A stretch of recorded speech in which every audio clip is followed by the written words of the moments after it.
So you have three options for buying tickets for Kennedy Space Center. You can buy tickets at these little kiosks over here that look like rockets. Or you can buy tickets here at these walk-up ticket booths, which are closed now because we're leaving at closing. And you can buy them online like we did.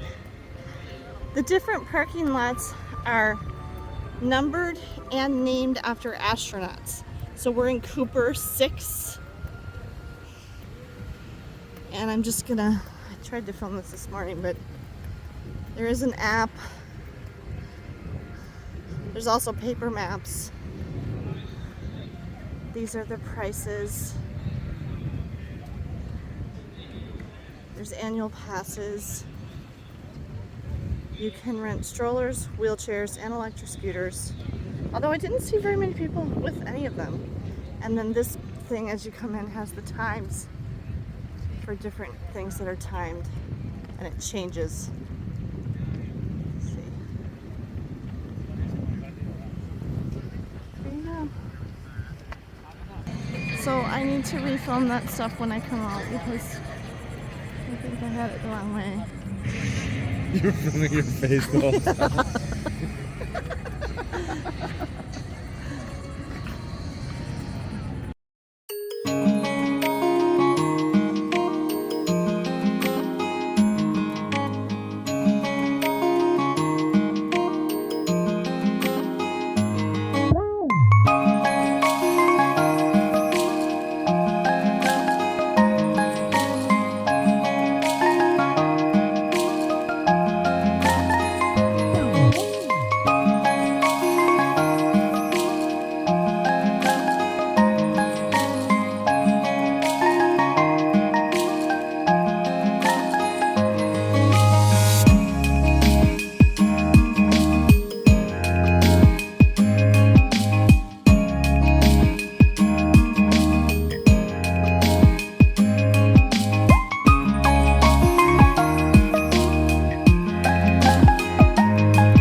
Oh, really? Yeah.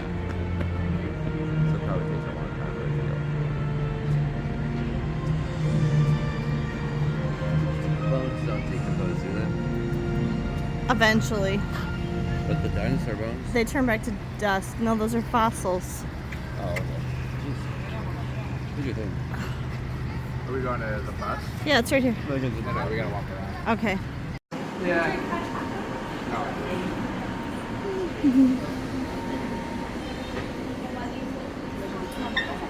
Go to the Starbucks, but I probably shouldn't. Yeah. Well, we might not be allowed to have stuff on the bus. What? Who's that? The astronaut. He's right there. He's here? He's right there. Back up. Oh. Come stand where I'm standing. And there he is signing things. Look, there's his face. Hello, John Harrington. It's a little gift set. I definitely might be able to get a t-shirt in here. Oh yeah.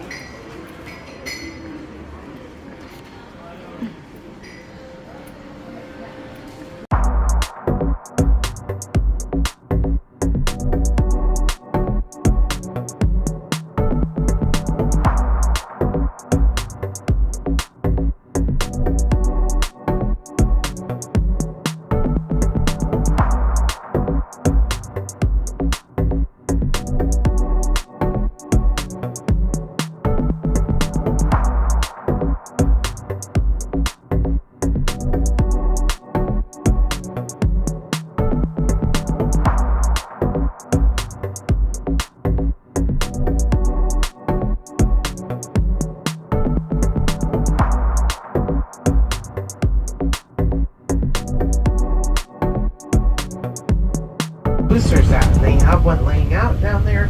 I'll chart up today. That's probably getting ready to go back out to the launch pad, to their hangar, getting ready to go SpaceX. launch again. That's where they refurbish them at. That's the stage 1 of the Falcon 9 rocket.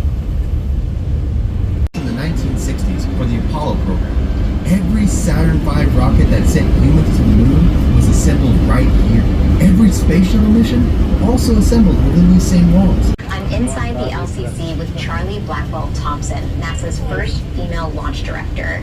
Now, Charlie, can you tell us a little bit more about what a launch director does? Absolutely. The launch director's job during the planning phase is to ensure that you have everything in place that you need to safely and successfully launch the Artemis missions. That includes things like your requirements are set, your launch commit criteria are understood, your procedures are ready to go, and your team is trained. The folks that sit in this room on launch day, they have a tough job, and that's to determine if the flight and the ground systems are go or no-go. And I depend on them to make those calls on launch day. Launch Artemis 2 with the crew on it to orbit the moon. That big thick tower you see between the 3 towers, that is the mobile launcher. That's what I was showing you back there. They're building on the platform another one of them. Once I get you up here and drop you off, you're going to enter through the silver doors. We're calling this Space Disney. It's Space Disney because basically the queue system works the same. They put us in a room and then they have something happen, and then they move us and they put us in another room and have something happen, and like that.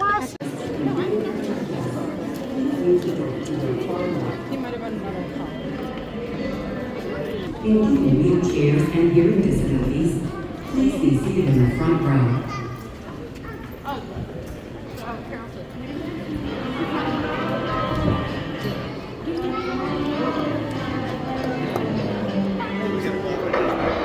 And this is all good kids ready. They still plan to go ahead with it. To send 3 men to the moon and back. I'll repeat that. To send 3 men to the moon. Right here, where it actually happened.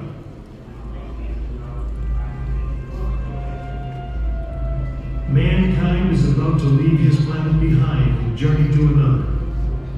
It is one of those rare moments when history is not being made, destiny is being embraced. Final reports coming from Frank Borman at this time. Final look at the switch list aboard the spacecraft. 20 seconds off its expense. We are still low at this time. Tonight's 15, 14, 13, 12, 11, 10, 9. The sequence start. The engines arrive. 4, 3.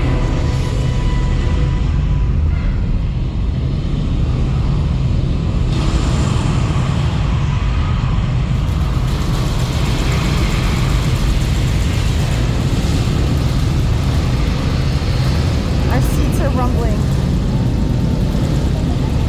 We're in the actual building where this was. We're in the room.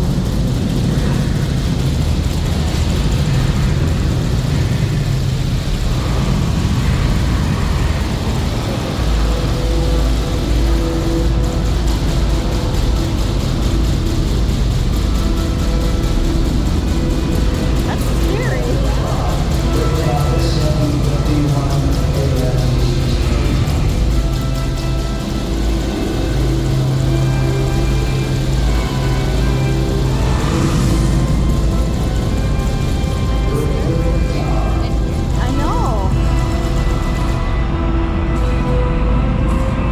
We can feel it in our seats.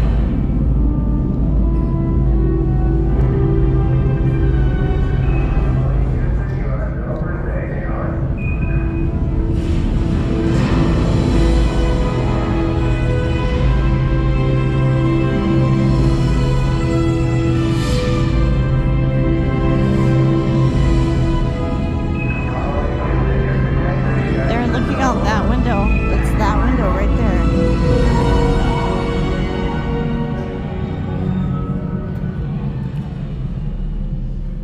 No, Tom Hanks. Yeah, in Apollo 13. No. Our crew should be in everything. Oh my gosh, look how big that is. huge. Oh my gosh. I don't know. I think it's big enough to be big. Oh, look how big it is compared to the kids. Did he say? Jim Lovell? Which one this was? He just said it was a Saturn rocket. Oh, that's okay. Look how far it goes down there. Your attention, please. The next presentation in the Lunar Theater will begin in 3 minutes. If you would like to join us, please proceed to the nose end of the Saturn V rocket. Thank you. This is really cool. It really is Space Disney. Yeah. It's very well done. Look at this giant logbook. Oh, it's the flight plan. It's the flight plan.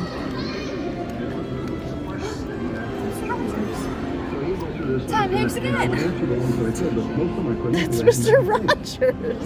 Yeah, and Tom Hanks also played Mr. Rogers. Oh, you're right. He called So was Brad. All day today. I want to look in here. Sorry.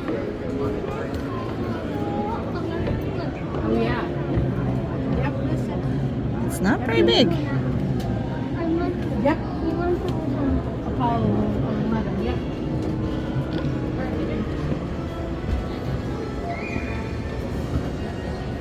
This is a good view here. Look, guys. It's the spaceman. Works in zero gravity, just like on Seinfeld.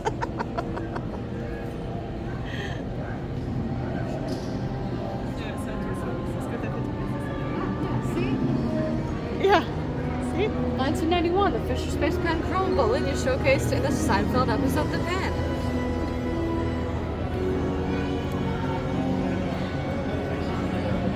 This thing is huge. I know. I cannot get over the size of this thing. No wonder the assembly building has to be so big. Where's Snoopy? Snoopy's here? Oh, he is. There he is. Snoopy's everywhere. He does everything. Yeah, it would be really hot. That's for sure. Well, this explains why they have to put it way out here. Because the minimum safe distance was 3 miles. So they needed someplace with a lot of space around it. So when they launch off these enormous rockets, there's nobody. There's nobody or nothing nearby. Why don't they put it where? In the desert. It's already burnt up. Well, there might not be any place in the desert where there's enough room, and maybe. Burnt up already.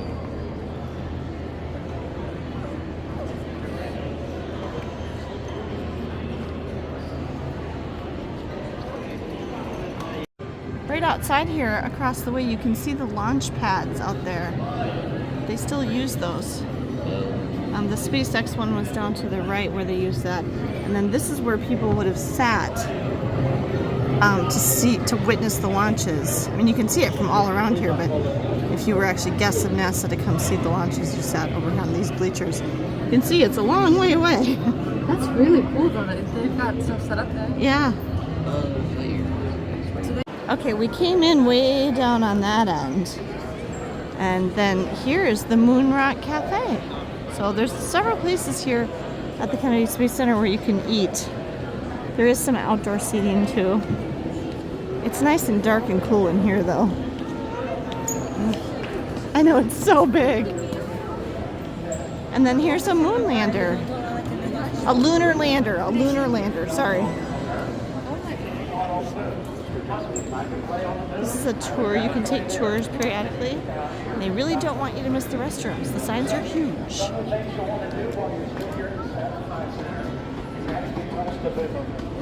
You can actually touch the moon? Over there. Let's go. Okay, just a second. Go ahead, I'll be right there. This is so cool. Those guys look tall. This is how they got the astronauts from spacecraft operations to the launch pad in the Astrovan. Yeah, woo. You would disembark the Astrovan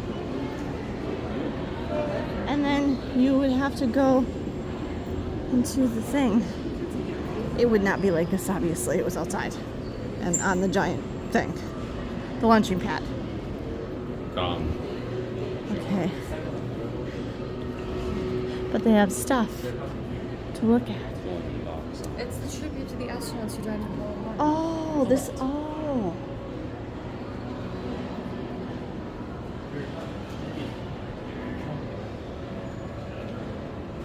It's some other. It's some of their stuff.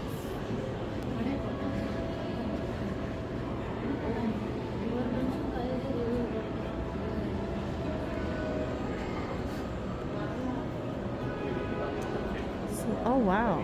It changes when you. No, it's Oh, it's on a timer. Okay.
You can make footsteps on the moon.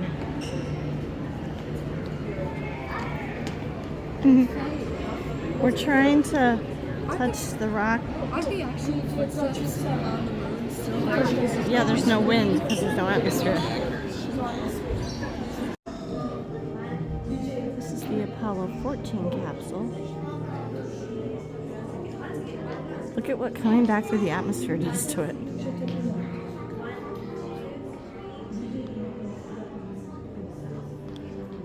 This room is very dim. Probably because these are actual artifacts they're trying to preserve, so they don't want too much light in here. It's a rock. It's a lunar sample. It's a moon rock. It's a rock. Yeah. Yeah, I saw it out on the big sign. He's the one who, in Apollo 13, which we watched the movie right before we went on our trip, he did not get the measles. But because he didn't go, It's not on here. oh, it's not on here. Apollo 13, Are these the other guy did get to went go. on the moon? Oh, these are the ones that actually landed on the moon. Yeah. Okay.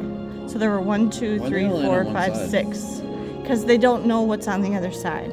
Yeah, haven't you seen Dark Side of the Moon, Transformers? Yeah, but actually the Japanese or You're right. Chinese, somebody just landed something over there. Did they? Yeah. I think it was China. There's a giant spacecraft on the other side. This is Jim Lovell's Apollo 13 in-flight suit. The actual thing. Don't you want to like not have lights on so they can actually be preserved? Well, they have to keep the light really dim. And you can't use flash photography. It's the actual thing he wore. Seal replacement wrist deconnect left or right. And this is stuff that they actually had. This is one of their oh no, this is, It's a it's like a little toolkit thing for their spacesuits. It looks like Nevada. contingency checklist. Wow, it looks like Nevada. Just gray. See? Looks like Nevada. Yeah, it does. There's the tranquility base. Oh, it looks like I'm not wrong. I just rip them off his hands. These are from Apollo 11, so these actually went to the moon. No. Yeah, Apollo 11 went to the moon. Yeah, those were his training gloves. Oh, those were his training gloves. Okay. This is a replica of the flag that is on the moon.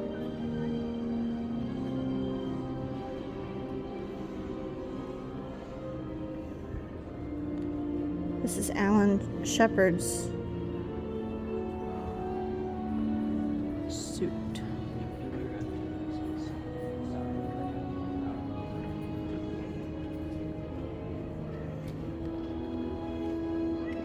What is that one? Why does it look like a knight in shining armor? Oh yeah, I would feel really Oh, these are early. Just a minute. No, I would feel really safe in that one. So these are like, let's try this. Little housekeeping note, there are pressed pennies here. Souvenir pressed pennies. There is also a fuel rod, portable charging exchange machine, and a gift shop. And just like at Disney, you go out through the gift shop. This is how you go out to get back on your bus to go back to the main part. I have a plastic. Okay. Earlier we got on a Mars bus, and now we're getting on a Jupiter bus. Cool. They have like mist sprayers to keep us cool. Or to keep them cool. Everyone, on behalf of NASA, I want to welcome you back aboard. My name is Dale. I'm going to be your tour escort all the way back to where you began today at the Kennedy Space Center Visitors Complex. Okay, I'm on the other side of the bus now, and I'm next to the window. So now I can give you a better view of the gigantic vehicle assembly building. Now that we've seen the rockets and how huge they are, that gives you more of a sense of scale. Because honestly, even being outside this building, you still don't get how big it is. But seeing that rocket right above our head, that was very, impressive. Kennedy Space Center is surrounded by the Merritt Island National Wildlife Refuge. While the refuge in total takes up 140,000 acres, NASA only occupies about 7,000 acres. Other than the few launch pads and facilities you see spotted across the horizon, this area remains a refuge for 150,000 species of plants and animals. I want to introduce you to Becky Bolt, who has been a NASA wildlife ecologist here at KSC for nearly 35 years. Ladies and gentlemen, if you didn't get to see the crawler transporters good or just want to see them again, the tree line is going to end on the left, and when it does, you're going to look over to the left. You're going to see crawler transporter number 2 on your left. Crawler transporter number 1 will be on your right. Here they come. And there they both are.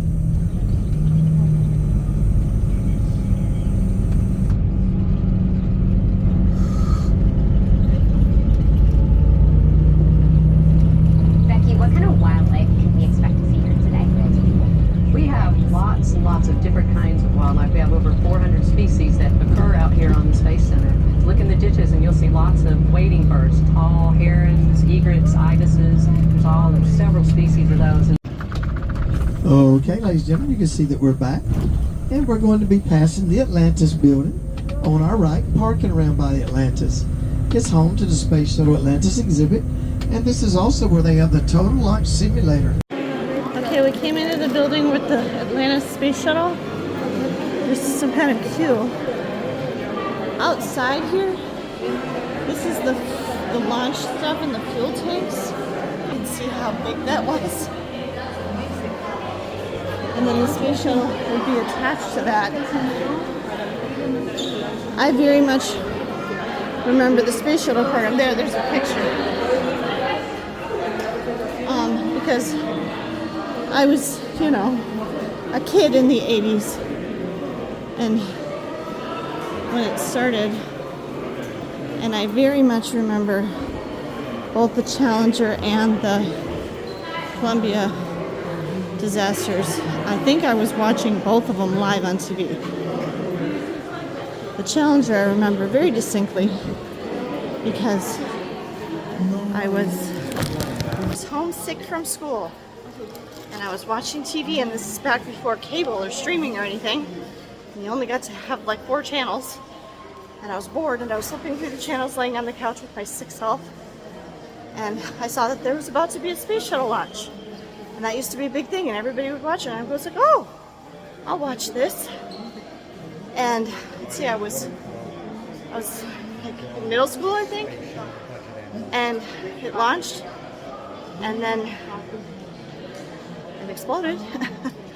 And everybody just went quiet. And the guys doing the announcing just stopped talking. and I thought to myself, was that supposed to happen? It was very confusing, and then obviously very upsetting. And then I remember after the thing with the Columbia? Is that the other one?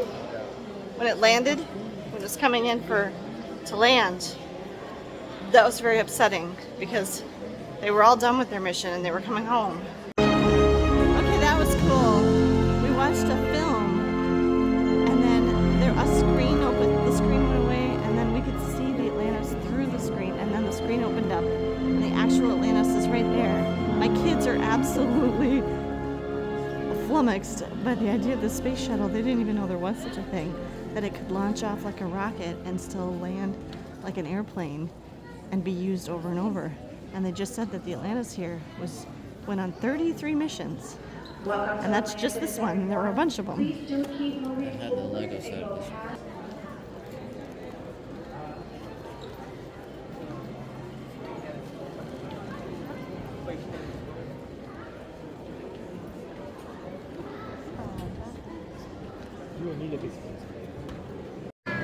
So this is from up above.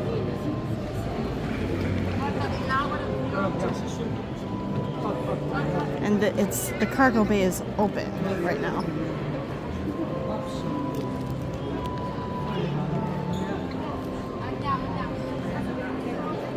So there's an even lower level. So you can look at it from down below. And then there's like an at level, and now we're on the upper level.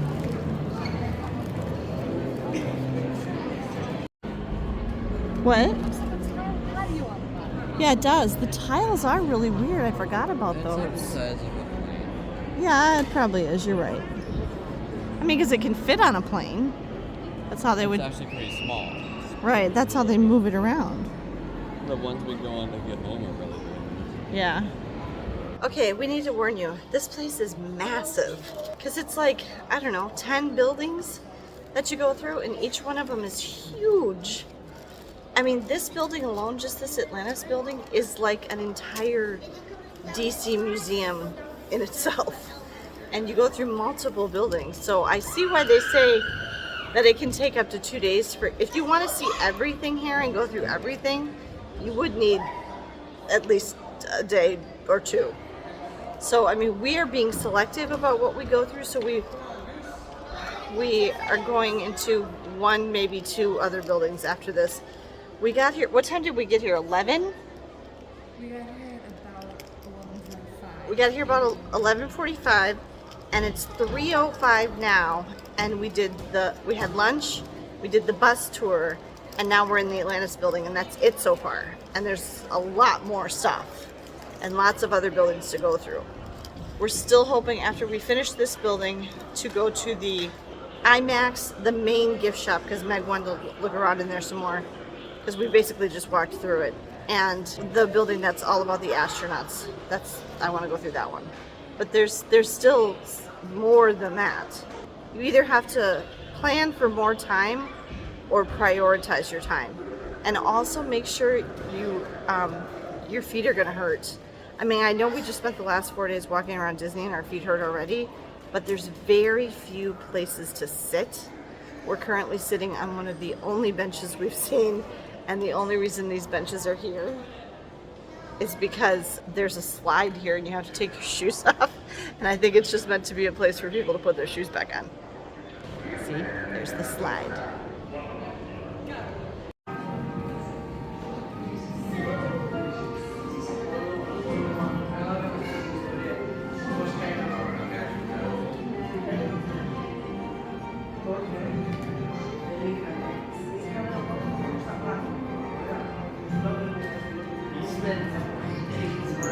Three days? Inside here? Oh my gosh.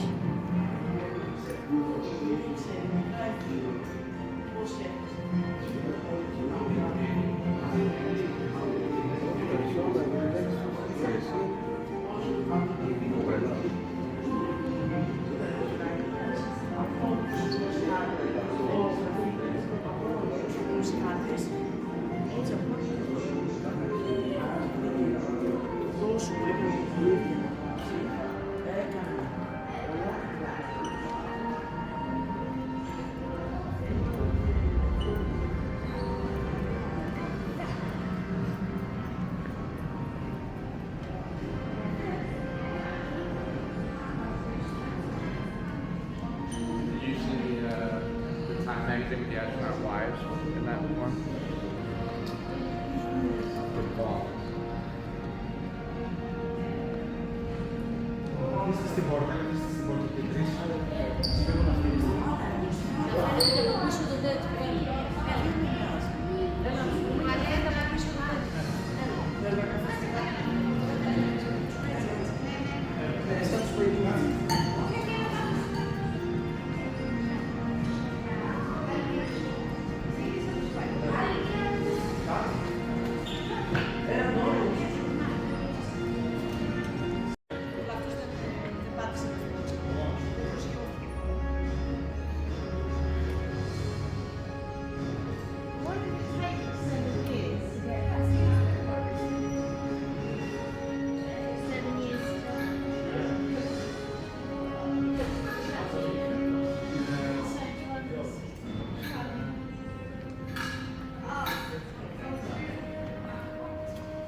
We set sail on this new sea because there is new knowledge to be gained and new rights to be won, and they must be won